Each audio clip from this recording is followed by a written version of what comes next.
Hello and welcome to ISC2 Insights. I'm Chris Green. Joining me today to talk about cybersecurity, drones, and security in the air is Nathan Sweaney, CISSP, and David Keely. Gentlemen, thank you both for joining us today. Glad to be here. Now, we've got a lot to talk about and some very interesting perspectives, bringing both the civilian world and the military world into this conversation. So, we face a very interesting cybersecurity challenge today. We have autonomous craft. We have very much, code-driven things in the air, and more importantly, scheduling what goes in the air. How do we deal with ensuring that cybersecurity doesn't become an airborne risk? Well, I would start by saying that it is an airborne risk, right? Like you have to start with that. We start thinking about the threats and what could happen. The biggest thing I would say up front is we have to be intentional. We have a long history of developing technology and come up with new ideas, and we rush it to market without thinking through the impact. And so a lot of what we're trying to do at OCII is to be intentional about let's build cybersecurity into that ecosystem from the beginning so that in 10 years, we're not sitting back having conference talks about, oops. Oh, yeah, absolutely. Baking it in rather than bolting it on afterwards makes a huge difference in the performance and resiliency of your cybersecurity systems. And it's not just what's in the air. I'd like to point out that it's an entire system. So the platform itself, the network on which the platform was designed and then produced, and then the ground control stations. Some of the systems being developed today have outdoor docks that close, protect them from weather, and open up and launch, and everything associated with that all has to be cyber protected. And the communications between, right? Yeah, absolutely. Well, that's it. I mean, and very much if we're leveraging your Air Force background. I mean, we've seen military use of unmanned aerial vehicles, UAVs, has come on very, very rapidly. I mean, arguably, the speed of innovation is probably on a par with the speed of innovation that we've seen in areas like AI, for example. We've gone from very rudimentary remote-controlled devices to stuff that is completely autonomous, and reliant on an almost autonomous ecosystem from the dock to the air and coming back again, and in many cases, decision-making as well. And you've got to have a secure sort of infrastructure to enable that. We have a model that we use in the United States military, and others do as well. It's called the OODA loop: observe, orient, decide, act. And the tighter that loop is, in other words, the faster you cycle on it, gets you inside your opponent's decision-making capabilities. In cyberspace, that loop can be as tight as milliseconds, and beyond sometimes the human capacity to detect, determine what's going on and come up with a plan and then execute it. And that's why it's so important to have cybersecurity at the component and chip level, and not just, I'll put a software program on there. Yeah, absolutely. But I mean, this, I think, really highlights a very important point, and particularly once we also look back more into the commercial and the civilian world, and the use of drones and similar technologies, is that we hear a lot talked about the potential benefits. Oh, it's going to be a lot easier to deliver a package. We can maintain mail and supply runs to remote parts of a country. I mean, the United Kingdom, for example, has been playing around with the idea of using drones and similar tech for getting mail out to Scottish Highlands and things like that, given that they're less affected by things like bad weather. But we don't talk about that larger infrastructure consideration, which is that there is now a huge cybersecurity consideration, because as I said, you are heavily reliant on wireless remote communications. They have to be flawless. They have to be uninterrupted. If somebody starts tampering with a communications feed, you could lose the drone. You could disrupt the drone. Drone, worst case scenario, could fall out of the sky. Mm-hmm. And I think it's arguable that some organizations are not necessarily embracing the concept without really taking into account these much broader sort of security risks. Yeah, I think I'm gonna push back a little bit. Sure. So you said the communications have to be uninterrupted. I don't think that's necessarily true. What you have to do is plan for that interruption. Mhm. You have to say, hey, we're gonna have, whether it's an intentional attack, whether it's just natural occurrence or whatever, things are gonna happen. And so you've got to think through those types of threats and say, okay, how do we deal with this? How do we handle that? But there has to be that. That- You've got to have that sort of architected scenario on board. Exactly. And it's got to be able to kick in at the right time. Yeah. But a lot of people think about drones delivery, right? Because business always drives capabilities. And so you think about the big guys, the Amazon, the Walmart, they're out there, they're building their centers, they're doing all this stuff. But what we're finding is that a lot of the drone systems and the UAS systems out there are being used by first responders. In Tulsa, for example, if there's a call to 911, one of the first things before the police even get on site, often it's a police or a fire department drone that is over the site, providing that reconnaissance and information to the first responders before they get there. So we're seeing that. We're also seeing efforts into delivery of hospital materials, whether it's blood or, anti-venom or whatever it might be. They can use UAS systems, I'm redundant, to get those out, into rural areas more quickly. Yeah. And so all of those things don't have that infrastructure that a large Fortune 50 company could build. And so that's a lot of what we're doing is working with the community groups who are trying to build that infrastructure there, the radar systems and the other instrumentation, to be able to provide that in a shared environment. Well, that brings us on nicely to the next thing I wanted to talk about, which is we've obviously talked about the crafts themselves, but it's the other side of the equation, the air traffic control, the other sort of signaling monitoring systems, and also taking into account the fact that we are putting autonomous craft and all their infrastructure into shared airspace at the end of the day. How do you quantify all of that? So a couple of things. First of all, when we say what we're referring to is the University of Tulsa's Oklahoma Cyber Innovation Institute. We're funded by some grants, the George Kaiser Family Foundation and the Oklahoma Commission on the Advancement of Science and Technology. And we interface with a lot of other organizations, both federal, state, tribal, to get after this thing that is called advanced air mobility. And the U.S.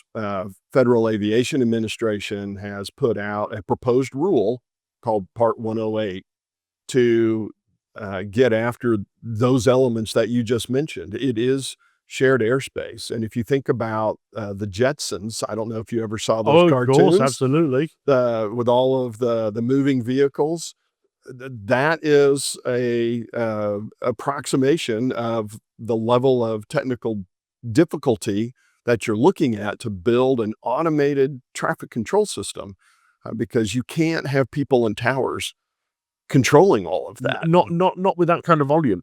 And there's the other aspect as well, which is you have an automated, or in many cases, autonomous device that's working either from a predetermined flight plan, or that is able to draw on a number of predetermined scenarios in order to calculate for deviations or unexpected occurrences. But it's still sharing that airspace with the most unpredictable force in the universe, humans. And as we know from the driverless car trials, the thing that's usually tripped most of those up is the unpredictability of these squidgy organic bits, which usually still catch out the technology. So, trying to police it, you can't police that with 3 people in a tower. You've got to take a smarter technology solution, surely. Sure. Yes, absolutely. And don't forget that other unpredictable force of nature, which is nature. So precisely phenomena, weather, even solar flares and space weather will impact that system. And you'll have multiple layers of communication. So in urban areas, these vehicles will have the ability to talk on cellular. They'll have the ability to use satellite. They'll use commonly used radio frequency ranges. From our perspective, each one of those is a link that has to be protected. So in order to make that automated traffic management system work, now you have all of these multiple links and nodes to protect. You have the traffic management system itself that has to be protected, and all of the other ground components that are involved with this. So as you can see, in order to increase the safety, you're increasing the problem set for your cybersecurity piece. I think you also have to think about the threat model of all the possible things that could happen, right? And that's not any different than any other type, part of cybersecurity, where you got to think about all the different things that could happen and then say, okay, what do we do in this scenario? And there are always going to be things that we miss, right? That's just part of the way things work. But we learn from those situations. We, address it. But mitigating risk, mitigating threats when you're dealing with any kind of autonomous transportation device, whether it's on the ground, in the sea, or in the air, trying to mitigate that from afar. I mean, that's a huge problem for anyone that's really trying to take that on. Yeah, and I think that's why a lot of the goal is to build autonomy into these systems, right? Like if a drone is flying a pre-planned route for whatever reason, and all of a sudden there's a unexpected temporary flight restriction in that area, maybe the president's landing, or there's law enforcement action or something, there has to be a plan for what it does, right? Does it go back to where it came from? Does it fly around? Can it, right?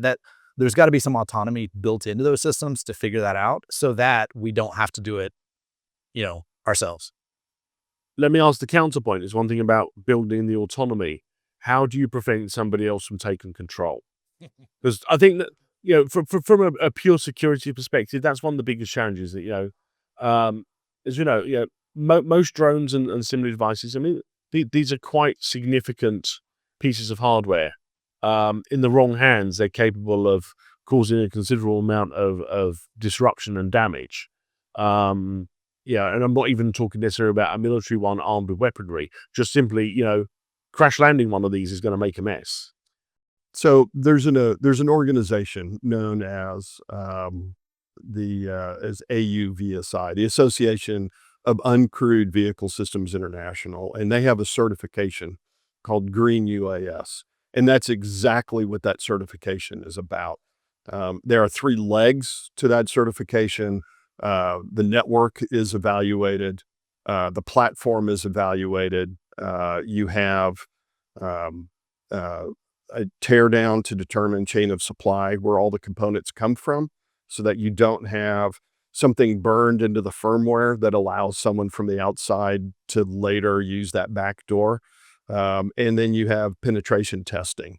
Our organization participates in the network evaluation and platform evaluation component of all that. Yeah.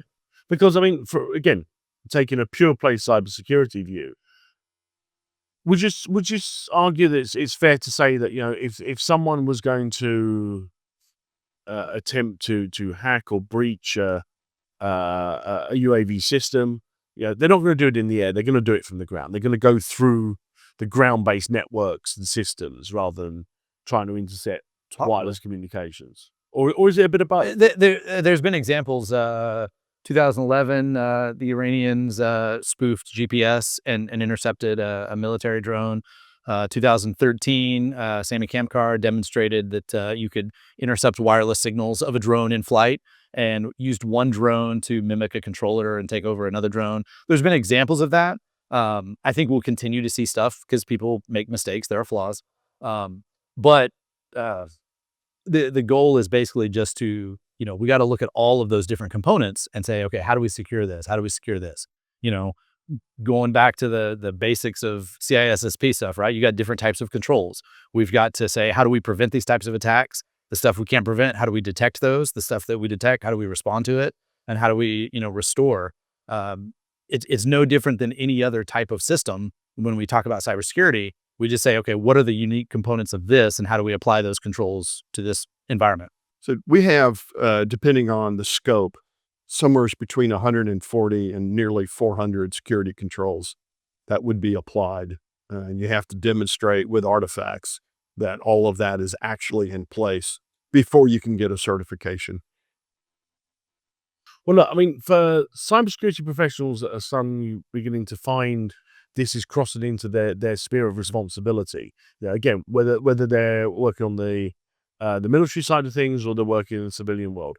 What would be the key advice that you would both offer to a cybersecurity professionals having to try and now add airborne cybersecurity to their overall threat matrix? There are dozens of companies that are learning that right now, as a matter of fact. But I think that you have to live in that culture. This is not a one and done thing where you just go through and answer some questions and generate some artifacts and then you're good to go. It is continuous, and it has to start with the design stage at the very beginning. The Air Force did this, Air Force Material Command in 2016 started putting cyber engineers onto all of the weapons development teams, so that in every weapon system the Air Force was producing, cyber was built right in from the design stage. Yeah, I think for the manufacturing systems, the development of these systems, that makes sense. From the typical user perspective, that, hey, I'm being told to deploy this, right? Think about when the iPhone first came out and the CEO said, hey, I want this iPhone on our corporate network. And we're like, what do we do? We're at a point right now where everybody's trying to figure out what is the best solution, what should be built into the system, how do I control this? There's a lot of ideas, but we're still very early in that ecosystem. I think we're going to find that some of those ideas are very good and become standardized. Some of them probably not so good. They'll eventually be rolled into other systems. There's a typical commoditization process that happens with security controls. The biggest thing for those early adopters right now is you just got to be intentional. You can't assume the manufacturer is going to do it, because a lot of them, they're just rushing to market, right? You can't assume that, it's not a big deal. You've got to have some intentionality of saying, let me analyze the risk here. Let me dive into this industry and kind of learn. There's some consultants out there. Some of them know what they're talking about. Some of them don't. But you got to pay attention to it. Absolutely. But this is a fascinating subject. This is one that's definitely going to be changing and evolving, I think, in very interesting ways over the coming months and years. And I won't be at all surprised we have this conversation again in the not too distant future. Thank you both for joining us today. Yep. It's a pleasure to be here, Chris. That's everything from today's video. Thank you very much for watching. As always, you can keep an eye on our content at isc2.org/ISC2 Insights. Until next time, again, thank you for watching and goodbye.